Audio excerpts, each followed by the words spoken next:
और अब इसी हवाले से GNN की खुसूसी ट्रांसमिशन में आपको ज्वाइन करेंगे उमैर बशीर।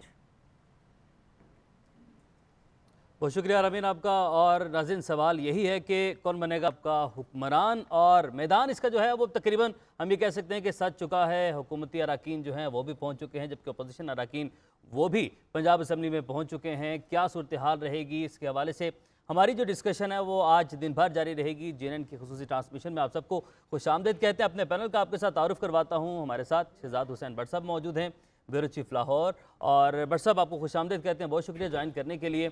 सईद कायस साहब भी सीनियर तजज़ियाकार हमारे साथ मौजूद होंगे, और इस तरह हमारा पैनल हमें वक्तन फ़वक्तन ज्वाइन करता रहेगा और आप तक जो अंदर की खबरें हैं, तबसरे हैं, तज्ज़ीह हैं, वो पहुँचाते रहेंगे। तो बहरहाल अभी सूरत हाल यही, हम मनाजिर सबसे पहले अपने नाज़रीन को जो दिखा रहे हैं ये वो हैं कि बसेस के ज़रिए पहुँचाया गया है, और इस पर तनकीद भी खासी की जा रही है जो हुकूमती अराकीन हैं उनकी जानिब से।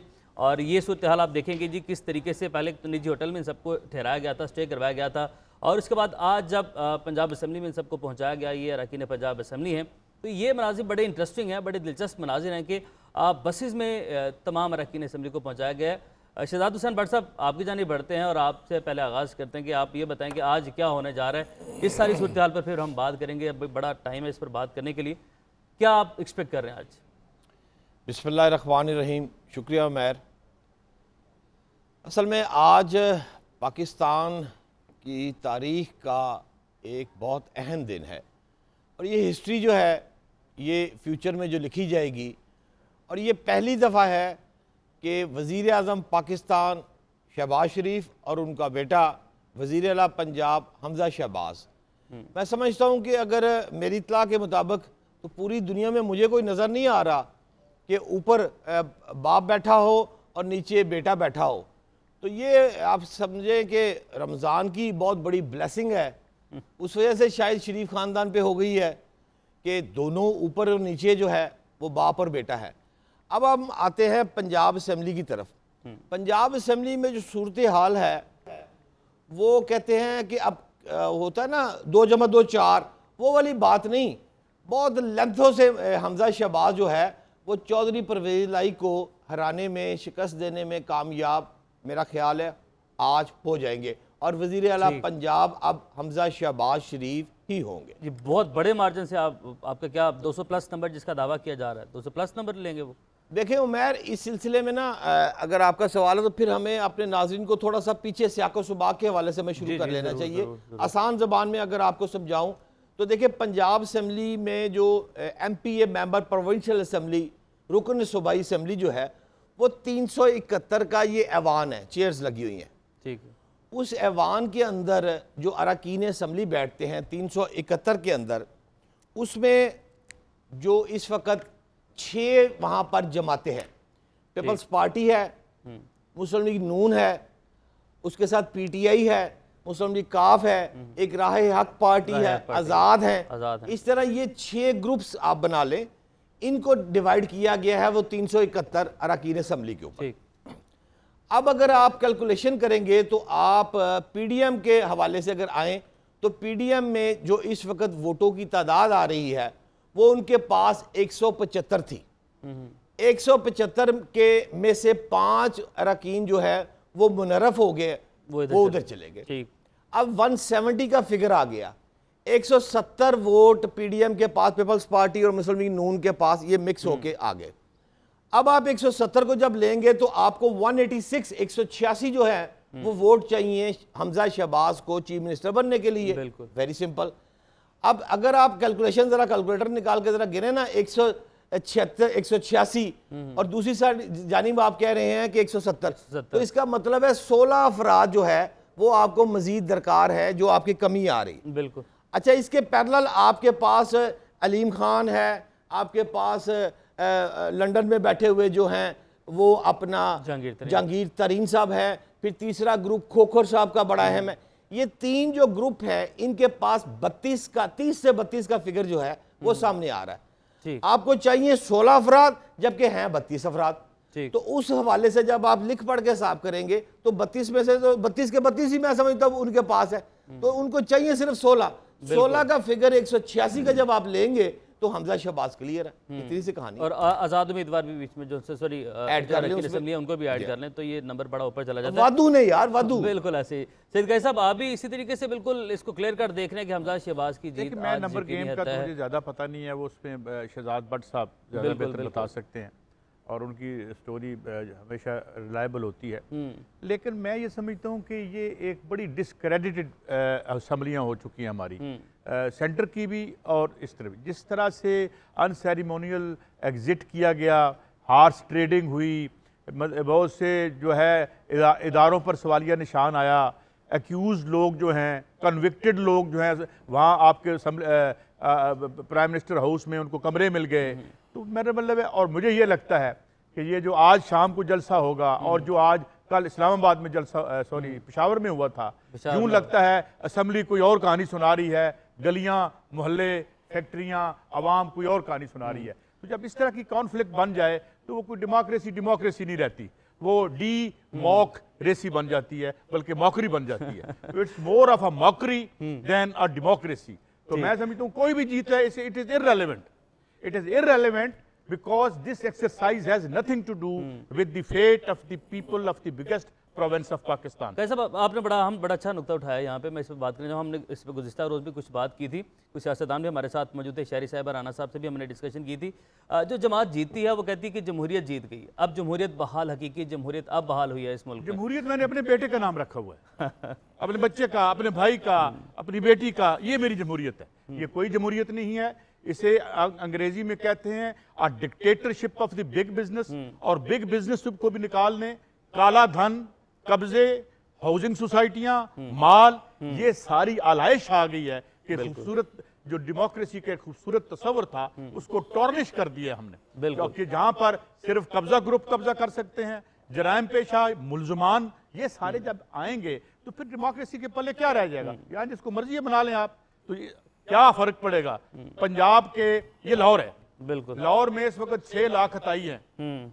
वो अताई इसलिए है कि डॉक्टर नहीं है। बिल्कुल ऐसे ही। यहाँ पे 80% लोग गंदा पानी पीते हैं, बच्चों की टांगे मुड़ी हुई यहाँ पे है। वो पानी की कंपनी बनी थी ना, वो माल कौन खा गया? तो जब क्या रेलेवेंस है इसमें जो आज हो रहा है, जो कौमी असम्बली में हो रहा है, इस मुल्क के अवाम की जो इकोनॉमिक रियलिटी है, सोशल रियलिटी है, उसे उसका कोई लेना देना है? तो इसमें जीत जाओ, नारे मारते घर चले जाओ, अवाम मजबूर और बेकस है।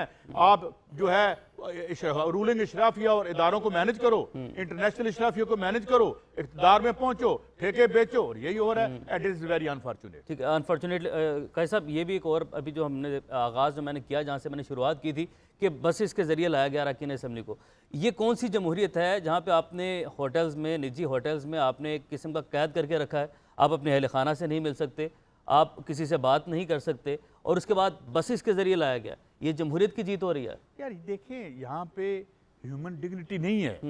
ये बिल्कुल ऐसे होता है जब ईद पे, मुझे माफ़ कीजिएगा, मेरा किसी के दिल आज़ारी ना हो जाए, जिस तरीके से कोई रेवड़ को लेके आते हैं आप। यार ह्यूमन बीइंग्स हैं, उनकी कोई डिग्निटी है, उनका कोई है। मतलब आप जिस तरीके से, इस तरह से, या तो कैदियों के गाड़ियों में प्रिजनर्स आते हैं, या जो आपकी मवेशियों की मंडी लगती है उसमें लोग आते हैं। ये इनकी डिग्निटी के खिलाफ है। तो जिसको मर्जी है वोट दें आके, मगर ये जो सिलसिला है, ये गिन के नग पूरे करो, तो ये तो एक एक्सरसाइज इन फ्यूटिलिटी मुझे लगती है। तो मेरी तो ये राय है, मेरी राय गलत हो सकती है। भट्ट साहब कैसा करें कि राय गलत हो सकती है, माफ कीजिएगा। उन्होंने कहा कि किसी को बुरा ना लग जाए, लेकिन मैं तो कहता हूँ बुरा लगना चाहिए ताकि ये सिलसिला बंद हो। उमैर, बिल्कुल मैं डिसएग्री हूँ आपकी बात से, माजरत चाहता हूँ, काजी साहब तो सीनियर मोस्ट जमहूरियत है, हमें कोई मसला नहीं। लेकिन जो आप बार बार फरमा रहे हैं कि ये गाड़ियों में लाना और बकरों की तरह लाना, ऐसा बिल्कुल नहीं है यार, कमाल कर रहे हैं आप। ठीक है, गाड़ियों में लाना को पाप है, को गुनाह है। अब इसकी डेप्थ में आप लोग जाते नहीं ना, तस्वीर सिर्फ टीवी पे देखते हैं कि जी वो गाड़ियों में ला रहे हैं, और लाने की वजह क्या है ये आपको पता है? तो मैं आपको बताता हूँ क्या वजह है। गाड़ियों की वजह, असल की अंदर की खबर ले लेना फिर। जी जी जरूर। 16 अफराद, मैंने आपको पहले भी बताया कि 170 के साथ 16 अफराद इसको चाहिए, 186 अफराद उसको चाहिए। अब जो 186 अफराद चाहिए, 32 अफराद पड़े हुए पीछे। पिछले 3 रोज से रोजाना की मीटिंग हो रही है कि 32 में से क्या हम 16 अफराद बचा लें, क्योंकि जब इन्होंने रिजाइन दिया, ये मुनर्रफ अरकान की बात है ना भाई, बिल्कुल, बिल्कुल, बिल्कुल। इनको कल को पे करना पड़ेगा। ऊपर सुप्रीम कोर्ट में केस लगा हुआ है। अब वो 32 अफराद में से कौन से ऐसे अफराद हैं जो 16 अफराद आगे बढ़कर लाए जाएंगे। ठीक है, हम 16 अफराद को पीछे करके उसको सेव किया जा सकता है। उन अरकान के रिजाइन ना करवाए जाए, 16 अफराद के रिजाइन वोट डलवाएं और वोट डलवा के रिजाइन कर दें। ठीक। अब बात यह है, सुप्रीम कोर्ट ने हुक्म दे दिया है कि जब तक एक बंदा वोट डाल नहीं लेता उसने कोई पाप नहीं किया, वो क्लियर है, लिहाजा वोट तो डलने ही डलने हैं। अच्छा। अब 32 में से कौन सा 16 अफराद है। लेकिन मैं आपको अंदर की खबर आज की दे दूं, 3 दिन के फैसले के बाद ये जो बसों में आ रहे थे ना, ये बसों में अब ये फैसला करके आ रहे हैं कि हमने भरपूर कुव्वत दिखानी है और 199 का फिगर देना है। हालांकि तादाद 186 है, कुर्बान होते हैं सारे ही हो जाए, 32 के 32 रिजाइन कर दे, लेकिन उस एक दफा एक इम्पैक्ट ऐसा क्रिएट कर देंगे कि हमजा शहबाज एक बहुत स्ट्रॉन्ग सीएम पंजाब होगा। ठीक, आप ये कह रहे हैं कि ये जमहूरियत के लिए यहाँ पर निकले हैं और ये अपने किसी ज़ाती मकासद के लिए, अपने किसी ज़ाती फ़ायदे के लिए इस तरह बसों में नहीं निकले और होटल्स में इन्होंने नहीं ठहराया। मीटिंग करनी है, रोजाना की बुनियाद पर मीटिंग है, लोगों को इकट्ठा एक जगह रखेंगे तो मीटिंग होगी ना, कैसे मीटिंग हो सकती है।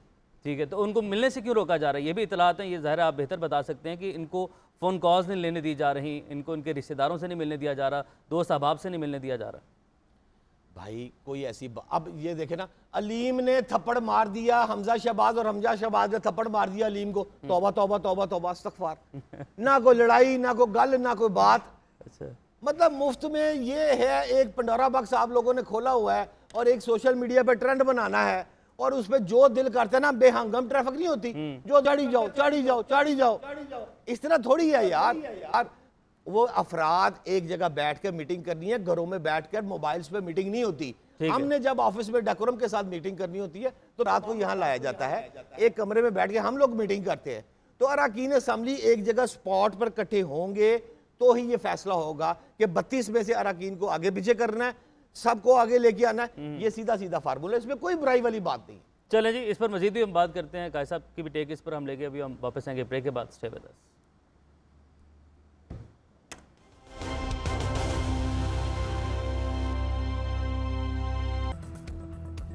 ब्रेक के बाद आपको खुशामदीद कहेंगे नाज़रीन। हमारी जो डिस्कशन है उसका सिलसिला इस वक्त जारी है और साथ ही साथ हम कुछ अहम खबरें हैं वो भी शामिल करें। अभी आपको बताएं कि इस्लामाबाद हाई कोर्ट ने असासे छुपाने या डिक्लेयर ना करने पर मनी लॉन्ड्रिंग का मुकदमा बनाना गैर कानूनी करार दे दिया है। इस्लामाबाद हाई कोर्ट के चीफ जस्टिस अतर मिनल्ला ने 5 सफ़ात पर मुश्तमिल तहरीरी फैसला जारी किया है। हसीब मलिक हमारे साथ मौजूद हैं, उनसे जानते हैं। हसीब बताएगा, अहम फैसला जारी किया गया इस्लामाबाद हाई कोर्ट की जानिब से। जी बिल्कुल, ये इस्लामाबाद हाई कोर्ट की जानिब से अहम तरीन फैसला जारी किया गया है, जो कि अल्ताफ हुसैन गोंदल की दरख्वास्त के ऊपर जो है ये फैसला महफूज किया गया था, उसका ये तहरीरी फैसला जारी किया गया है। अदालत ने तहरीरी फैसले में ये कहा है कि असासे छुपाने या डिक्लेयर न करने पर मनी लॉन्ड्रिंग का जो है वो मुकदमा गैर कानूनी करार दिया है और गैर कानूनी होगा, वो नहीं बनाया जा सकता। जबकि अदालत ने तहरीरी फैसले में ये भी कहा कि असासे छुपाने पर मनी लॉन्ड्रिंग का केस नहीं बनता, क्योंकि असासों के ऊपर जो है लाजमी नहीं है कि वो मनी लॉन्ड्रिंग करके उसकी अमाउंट जो है उसे वो मुल्क से बाहर भेजा गया हो। ये अदालत की जानिब से 5 सफ़ात के ऊपर तहरीरी फैसला जारी किया गया है, जो कि chief justice Islamabad high court justice Aamir Farooq, justice Athar Minallah की जानिब से जो है ये फैसला जारी किया गया है। ये 5 सफ़ात पर मुश्तमिल है और अदालत ने वाज़ेह तौर पे ये कहा है कि असासे छुपाने के ऊपर जो है मनी लॉन्ड्रिंग का केस नहीं बनता। इसकी तब्दीली जो है ये 5 सफ़ात के ऊपर ये फैसला जारी किया गया है। जी ठीक है आसिफ, आपने अपडेट किया, आपका बहुत शुक्रिया। तो नाज़रीन, डिस्कशन को वहीं से आगे बढ़ाएंगे और आज का एक और अहम दिन है। मुल्की सियासत में वज़ीर आला पंजाब का इंतखाब होना है। इमरान खान का जलसा है शहर कायद कराची में और इस कराची के जलसे में उन्होंने तमाम पाकिस्तानी से अपील की है कि आप पाकिस्तानी परचम वहाँ पर लेकर जाएँ। साथ ही कल एक वीडियो पैगाम उन्होंने जारी किया था जिसमें उन्होंने फ़ंड्स की अपील भी की थी। इस पर भी बात करेंगे। कौमी असम्बली का इजलास भी तलब किया गया। लेकिन कायद साहब यहीं से आगाज़ करेंगे जहाँ पर हम ब्रेक पर गए थे और शाद भट्ट साहब कह रहे थे कि मीटिंग्स करनी होती हैं, मुलाकातें करनी होती हैं, इसलिए एक होटल में रहना ज़रूरी होता है। आप इत्तफाक करते हैं? यार जहाँ भी डेमोक्रेसी है कहाँ ये होता है? टेरेसा मे के खिलाफ आई तो वहाँ क्या हुआ? बंदों को इकट्ठा करके ले गए। भट्ट साहब को नहीं पता छांगा मांगा क्या है। यहाँ पे लोगों ये 7-8 बंदों की लॉयल्टीज को तब्दील करवा के उनकी परेड करके वहाँ पे मैसेज दिया गया कि लो भाई, मुक्तदर जो तमाम जो तबकात हैं वो अब इमरान खान को बाहर निकालना चाहते हैं। बिल्कुल, मुझे बताएं ये किस मुल्क में होता है? अभी शायद आ जाए एक और नो कॉन्फिडेंस जो ये है बोरिस जॉनसन है, वहाँ इसी तरह होता है। बंदे ने चुक के ले जाते हैं। मुझसे ज्यादा भट्ट साहब को पता है जिस किस्म की ग्रासरी अंदर जाती है जहां ये इकट्ठे होते हैं।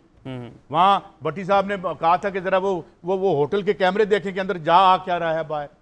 ये तमाम जो एक माशाल्लाह आला अखलाकियात जो हम करते हैं, ये तो हम करते हैं, इसको हम जस्टिफाई भी करें। अब सवाल ये है कि एक गवर्नमेंट, और आपने किया ये कि इमरान खान जिसकी गवर्नमेंट डिस्क्रेडिट हो रही थी, वो आज बोतल से जिन बाहर निकल आया, मैसेज भेज रहे हैं उसको, आप हमारे से बात करो। सुना एक बहुत बड़े टाइकून ने उनको पैगाम भिजवाया है और खान साहब ने कहा मैं सिर्फ इलेक्शन पे बात करूंगा। तो आपने एक उनका बोतल जिन से बाहर निकाल दिया। एक मैं समझता हूँ it is mother of all idiocies और हमाकतों की जो है ये वालदा माजदा है जो आपने ये हरकत की जो कर रहे हैं। पॉलिटिकल क्राइसिस आपने पैदा कर दिया। इमरान खान आपको नापसंद था, उसको आपने पाकिस्तान की तारीख का सबसे बड़ा लीडर बना दिया। ये देखें जो जलसा था, आज रात देख लीजिएगा क्या होगा। पॉलिटिकल इंस्टेबिलिटी हो रही है, हार्स ट्रेड, यानी हर चीज खुल के नंगी होगी। पहले तो होता ना कि दीवार के पीछे काम होता था, नो नो नो नो, अब सामने है। इसको क्या मिलेगा? इसलिए ये इस जिले में मैं बनूंगा, इसमें मेरा सेक्रेटरी लगेगा, इसमें जनाब मैं, व्हाट इज दिस? इस तरह की नो कॉन्फिडेंस आती है। कोई नजरियाती बात हो, कोई मसला हो, और नजरियाती बात हो, 6 बंदे ये 32 बंदे कहे हम रिजाइन देते हैं, हम तुम्हारे पीछे आए थे, तुमने जो आपने हमें जो मंशूर बताया था उस पर आपने अमल नहीं किया, तो हम चले जाते हैं। तो ये एक जो है ना ये इखलाकी गिरावट है। इसको हम जिसकी वो कहते हैं ना, वाय नाकामी मताए कारवां जाता रहा, कारवां के दिल से एहसास ज़ियां जाता रहा। जब आपके दिल से एहसास ज़ियां खत्म हो जाए तो वो नुकसान इतना बड़ा नहीं होता जो उस नुकसान का एहसास खत्म हो जाता है। तो ये है हमारी लाइफ, ये हमारे रोल मॉडल हैं जो अब लॉयल्टीज बेचते हैं।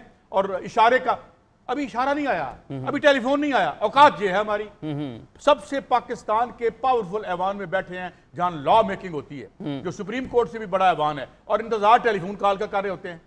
तो ये हालत है हमारी, हम इस हालत पे पहुंच चुके हैं। और आई थिंक दिस इज ये बड़ा एक क्रॉस रोड है पाकिस्तान के लिए। ठीक है काजी साहब, आपने बात की कि इमरान खान को तारीख का बड़ा लीडर बना दिया गया है, तो क्या आप समझते हैं, फयाजुल हसन चौहान साहब को मैं कोट करूंगा, यहाँ पे कल उन्होंने गुफ्तगू करते हुए कहा था कि उनकी मकबूलियत से जो कुछ MPs हैं वो वापस आना चाह रहे हैं और कल सरप्राइज मिलेगा, कुछ फर्क पड़ सकता है इससे? ये उबाल है, ये उबाल कितनी देर रहेगा? क्योंकि लोगों में एक नाराजगी है। खान साहब एक राइट विंग लीडर हैं, नवाज शरीफ भी एक राइट विंग लीडर है, कोई बहुत बड़ा फर्क नहीं है इनके जो माशी नजरियात हैं। लेकिन चूंकि लोग जो हैं वो इस वक्त चार्ज हैं, पूरी दुनिया में ऐसे ही है। अभी आप 2023-24 का इलेक्शन अमेरिका में देखिएगा, वहां पे क्या हालत होती है। तो एक दफा आपने खान की तरफ भेज दिया खलकत खुदा को, वो बन गया है। अब मुझे बताएं, आप जो प्रेस कॉन्फ्रेंस किसी चीज की वजाहत के लिए करते हैं वो उल्टी पड़ जाती है। तो इसलिए मैं समझता हूं कि ये जो हुआ है, और it has been a very bad test. वैसे वो कैसे? और भाई अपने अदालतों के मुकदमे से तो हो लो। आज वहां पे पेंडिंग ट्रायल हमारे प्राइम मिनिस्टर हैं, और पेंडिंग अगर जीत जाते हैं, जिस तरह भट्ट साहब बता रहे हैं, पेंडिंग ट्रायल है, चलान हो चुका है, वहां पे एविडेंस इकट्ठे हो चुके हैं। अब मुझे बताएं, कोई माई का लाल इस मुल्क में, कोई जो ये आपकी जो जूनियर जुडिशरी है, कोई किसी की जरूरत होगी कि वो इंसाफ कर सके? ठीक, इंसाफ होगा। यहाँ पे नैब का चेयरमैन क्यों जो यहाँ जो लाहौर में बदला गया, DG साहब नए जो आए हैं, माशाल्लाह मेरे दोस्त हैं, बड़ी मोहब्बत है मुझे उनसे, वो क्यों आए, क्यों लाए गए हैं? पहला की काम खराब कर रहे सी जड़े ये ठीक नहीं करेंगे। तो बेसिकली यहाँ ये है कि हुकूमत में आओ, जुर्म करो, और दोबारा आके उन जुर्मों को साफ करो। कानून ऐसे बनाओ जिस तरह 1992 का इकोनॉमिक रिफॉर्म एक्ट बनाया था, जैसे FBR में कानून बना दिया कि 5 साल पहले की गल तुसी पुछनी नहीं किसी को। तो this is what that's happening and which is a very sorry. और ऊपर से क्या, मुल्क जो है वो एक डिफॉल्ट के किनारे पे आया हुआ है। आज क्या मसला डिस्कस करना चाहिए हमें यार? ये बजट कैसे बनेगा? ये बिजली की कीमतें क्या है? ये आपने 5 रुपए बिजली की कीमत बढ़ा दी है। आज फिर इन्होंने ड्रामा लगाया, पहले एक समरी भिजवा दी, बाद में कहा हम बढ़ा नहीं रहे, क्योंकि ऑलरेडी इमरान खान पैसे उसके जो उसमें से रख किया था उसकी सब्सिडी के। तो वो एक इस तरह के ड्रामे करके आप चीज चला रहे हैं, और इतने एग्जिस्टेंशियल चैलेंजेस हैं, और उनके नतीजे में क्या हो रहा है? ये जी आज कौन बनेगा करोड़पति, कौन बनेगा PM, कौन बनेगा CM, और कौन वही बनेंगे, यही बनेंगे, और हम जो हैं वो बेवकूफ़ बनेंगे इनके हाथों। अच्छा, मैं भट्ट साहब की जाने बढ़ूँ, लेकिन इस पर एक और, क्योंकि इसी बात का तसलसल चलता आ रहा है, नवाज शरीफ साहब को सिफारती पासपोर्ट भी जो है वो जारी किया जा रहा है। यार मैंने तो उनको कन्विक्ट नहीं किया। सुप्रीम कोर्ट ऑफ पाकिस्तान और उस आइन जिसके तहत नवाज शरीफ साहब ने 3 दफा हलफ लेके यहाँ हुकूमत की, उसी आइन के तहत बनी हुई एक अदालत ने उनको कॉन्विक्ट किया, और आज उनके भाईजान ने उनको जो है वो पासपोर्ट दे दिया। तो क्या हम दुनिया को क्या बता रहे हैं? आज जो CNN ने इंटरव्यू किया है जो अपना बिलावल भुट्टो साहब का, उसकी लहजा देखा था आपने? वो किस तरह से हमारे मजाक उड़ा रही थी। कि एक डिसफंक्शनल डेमोक्रेसी है, कोई हालत नहीं है आपकी, ये है। और खानदानी सियासत का जिक्र, और हम जो है एक हमने ना जिसे कहते हैं ना कि हम एक मजाक बन के रह गए, इसके अलावा कुछ नहीं है ये।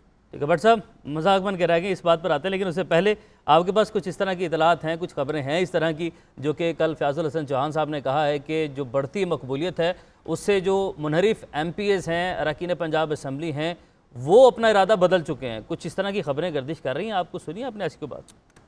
देखो उमैर, इमरान खान की मकबूलियत बहुत ज़्यादा होगी। अच्छा, फयाजुल हसन साहब के दावे बहुत ज़्यादा होंगे। ये ऊपर शेख रशीद और नीचे फयाजुल हसन चौहान, अच्छा, ये अपने आप को दोनों भाई जो ना शायद अफरीदी बनने की कोशिश करते हैं। लेकिन अक्सर जब वो, आप तो क्रिकेटर हैं बहुत अच्छे, जब वो बैट उठाते हैं ना, क्रीज छोड़ते हैं, तो दोनों क्लीन बोल्ड हो जाते हैं। जमात इस्लामी से भाईजान तल्लक रखते हैं और एक अच्छे पढ़े लिखे सियासतदान हैं। ये बातें उन पर टॉन्ट करना, मैं समझता हूँ जर्नलिस्ट का काम है ना। जर्नलिस्ट को पहले तो बाइस नहीं होना चाहिए, बिल्कुल ठीक है। दूसरी बात है कि हमें तनकीद बराए तनकीद नहीं करनी है। हमारे लिए सब एक जैसे हैं। पीपल्स पार्टी भी वैसी है, नून भी है, PTI भी, सारे मेरे जैसे। फयाजुल हसन चौहान भी, मेरा जाती तलक भी उससे है, वो ठीक है, दोस्ती अपनी जगह पे। लेकिन सच क्या है? सच ये है कि नवाज शरीफ साहब बैरून मुल्क जब गए तो उस वक्त इमरान खान की मर्जी से नहीं गए, खुद भिजवा दिया।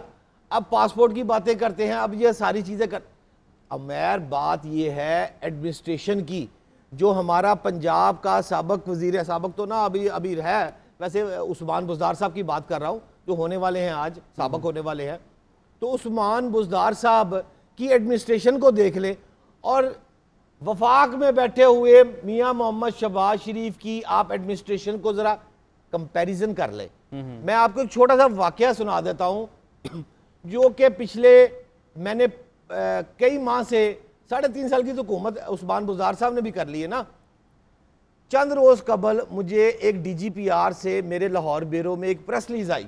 अच्छा, उसमें लिखा हुआ था कि चीफ सेक्रेटरी पंजाब, वो बड़ा अफसर पूरे पंजाब का जो हेड होता है, चीफ सेक्रेटरी पंजाब, जो कि 3.5 साल में मैंने कहीं विजिट करते हुए नहीं देखे। वो अपना रेल असगर, रेल असगर के इलाका है वो सिंहपुरा। अच्छा, उस सिंहपुरा के इलाके में चीफ सेक्रेटरी साहब ने विजिट किया। अच्छा, और विजिट करके उन्होंने किया जी आटा सस्ता है रमजान बाजार के नहीं गा, उसका कंपैरिजन कर रहा है। अब वो चीफ सेक्रेटरी साहब वहां पर विजिट कर रहे हैं, एनू कहते ने कूरी। अच्छा, शहबाज शरीफ का खौफ, डर, उसको पता है वहां बैठा हुआ वफाक में जब आएगा उसने एक फिक्रा कह दिया है कि मुझे रमजान बाजारों में आटा सस्ता चाहिए। तो मुमकिन है कि चीफ सेक्रेटरी ना जाए। जब चीफ सेक्रेटरी खुद रमजान बाजारों में जाएगा तो पूरी चेन ऑफ कमांड जो है सीक्वेंस आ जाएगा ना। आप हेल्थ सेक्रेटरी को देखें, आप बाकियों के देखें, जब उनका बिग बॉस जो चीफ सेक्रेटरी है वो रमजान बाजारों में दिखे खा रहा है जाकर इस गर्मी में, भाई वो तो एसी वाले कमरे में 3.5 साल तक कभी मैंने तो सफर भी नहीं कर सकता कि उस्मान बुज़दार के इलाके में वो कहीं गया हो। इसको कहते हैं एडमिनिस्ट्रेशन, इसको कहते हैं चेन ऑफ कमांड। जब आपका कप्तान स्ट्रांग होता है, कप्तान तगड़ा होता है, तो फिर जो है ना Aahista Aahista chain of command. अच्छा, यही बात कप्तान साबिक वज़ीर-ए-आज़म इमरान खान भी कहते थे कि जब कप्तान तगड़ा होता है तो पीछे जो सारे खिलाड़ी ना वो भी ज़रा जान में आ जाते हैं। तो यहाँ पर जो शहबाज शरीफ का आपने जिक्र किया ना, मैं सिर्फ ये PTI की बात कर रहा हूँ, मेरी तरफ से कोई बात नहीं है। वो कहते हैं कि ये सिर्फ शोबाजी हैं, ये सिर्फ और सिर्फ दिखावा है और ये अवाम को दिखावे के लिए आंखों में धूल झोंकी जाती है। अमलन ऐसे विजिट करने से कोई फ़र्क नहीं पड़ता। आप फील्ड में रहे हैं, आपने बड़े बड़े अदवार जो हैं वो कवर भी किए हैं, तो इससे फ़र्क बाकी कोई नहीं पड़ता। दो बातें है ना, एक इशराफिया है कि साढ़े वगैरह जड़े ने आम खाकसार जड़े ने साढ़े वगैरह ने ना, दो टाइप के पीपल है ना इस कंट्री में। एक स्टॉक एक्सचेंज की बात कर रहा है, एक कहता है गोल्ड जो है वो 1,32,800 रुपए पे चला गया, स्टॉक मार्केट इतनी चली गई ऊपर, ये रेट नीचे आ गया। अब मेरे जैसे जो खाकसार है उनका उस मामला से क्या ताल्लुक वास्ता? हमें तो ये पता है आटा की पाए, दाल की पाए, रोटी की पाए, तंदूर से नान कितने का मिलना है। बुनियादी रमजान बाजारों में यार वहां से चीनी सस्ती मिल रही है, वहां से नहीं मिल रही। ग्रास रूट लेवल पे देखे ना, आपकी 70% जो आबादी है वो एग्रो बेस्ड कंट्री है मेरा पाकिस्तान, तो आपकी इशराफिया रह क्या 30% ना, तो हम जैसे तो 70% इस लोग में पाकिस्तान में गरीब है। काई साहब देखते हैं, काई साहब जानते हैं। इवन मियां शहबाज शरीफ साहब ने हमें बेकारी कहा है। बिल्कुल, जिस मुल्क पर 35 साल हुकूमत करते रहे हैं हमें उन्होंने बेकारी कहा है। और हमने, और खुद कौन है? यानी मैंने ट्वीट की कि अरबपति हुक्मरानों के बेकारी मुल्क। हम बेकारी इसलिए हैं कि तुम अरबपति हो और खरबपति हो। ये तुम हमारा माल तोड़ते हो और फ्रॉड करके फिर हमें यक ड्रामे। मुझे बताए ना, उन्होंने कहा beggars are no chooser, now we are choosing him. इस पर बात करें। Billionaire who is an accused of 16 billion rupees, trial pending है और हम बेकारी हैं। बिल्कुल बात साहब ठीक कहते हैं। अच्छा, इस पर तो दिन भर हमारी डिस्कशन है वो जारी रहेगी, हमने इस पर सारा दिन भर बात करनी है। जीएनए की ट्रांसमिशन जारी रहेगी। फिलहाल अभी हमें ब्रेक के जाने बढ़ना, आप देखते रहिए जीएनए।